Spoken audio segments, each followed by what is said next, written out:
আসসালামু আলাইকুম আরহামতুল্লাহি আবরকাত। প্রিয় বন্ধুরা, কেমন আছেন সবাই? আশা করি আলহামদুলিল্লাহ সকলেই খুব ভালো আছেন। বরাবরই আপনাদের মাঝে আমি আছি মোহাম্মদ মিরাজুল ইসলাম। আজকে বন্ধুরা আমরা একটি গুরুত্বপূর্ণ বিষয় জানব। সেটি হচ্ছে যে আনার বিষয়। আমরা অনেকেই ইতিপূর্বে যে ভিডিওগুলো দেখে আসছি আমাদের চ্যানেলে, অনেকেই কমেন্ট করেছে যে আসলে এই আনার কায়দাটি যে আমরা আলোচনা করেছি এটার মধ্যে কিছু একটা ভুল আছে। সেটা আমি যাচাই বাছাই করেছি। তো এর মধ্যে হয়তো কিছু একটা আমাদের মিস্টেক হয়েছে। তো এই জন্য আমি আমার সকল সাবস্ক্রাইবারের উপরে আমি আন্তরিকভাবে দুঃখিত।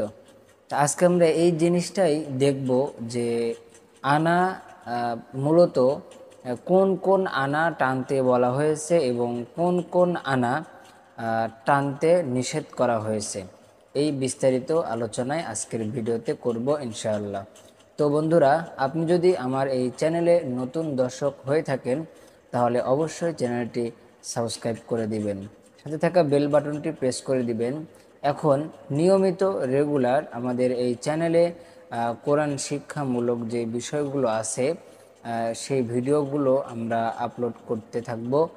এবং আপনারা যদি সাবস্ক্রাইব করে থাকেন তাহলে অবশ্যই সর্বপ্রথম আপনার কাছে আমাদের মেসেজটি পৌঁছে যাবে।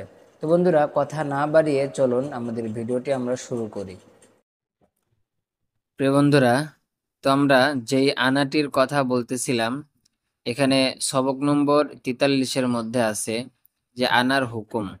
আলিফ আনা টানতে মানা, 4 আনা টানা। এই 4 আনা টানা যাবে। গোল হামজার আনা টানতে মানা নাই। তো এখন আমরা যে বিষয়টি হয়তো বা ভিডিওর মধ্যে বলেছিলাম বা ভুল হয়েছিল, সেটি হচ্ছে যে সবগুলো আনাই টানা যাবে, এরকম ধরনের হয়তোবা কিছু একটা আমরা শব্দ ব্যবহার করে ফেলছি। এতে অনেকেই দেখা যাচ্ছে যে আমাদের কিছু কমেন্ট করতেছে, তো যেগুলার ভালো লাগছে না আর কি। কোরআন শিক্ষা করাচ্ছি, ভুল মানুষের হইতেই পারে। সেটার জন্য আহ মানে অপমান ভাবে কোনো কিছু বলা যাবে না যে আপনি কেন মানুষদেরকে ভুল শিখাচ্ছেন। ঠিক আছে, আমি ব্যস্ততার কারণে সেই পরবর্তী ভিডিও আমি আনতে পারিনি, কিন্তু একটা মানুষকে ওইভাবে তো বলা যায় না যে আপনি মানুষকে কেন ভুল শেখাচ্ছেন। আমি তো ভাই সোয়াবের নিয়তে কোরআন শিক্ষা করাচ্ছি। এখানে অপমান ভাবে মানুষকে কিভাবে বলা যায় বলেন? তো যাই হোক, এখানে লেখা আছে যে আলিফ আনা টানতে মানা, টানতে মানা 4 আনা টানা। এই 4 আনা টানা গোল হামজার আনা টানতে মানা না।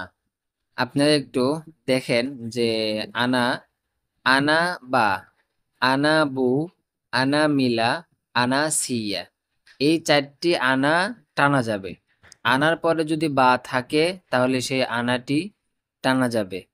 আনার পরে যদি বু থাকে তাহলে সেই আনাটি টানা যাবে।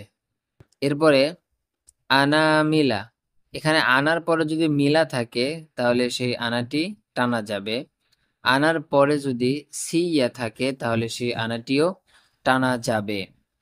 তো এতে বোঝা যাচ্ছে যে আলিফ আনা টানতে মানা, 4 আনা টানা। এই 4টি আনা ছাড়া বাকি লম্বা হামজার যদি আনা আসে তাহলে টানা যাবে না।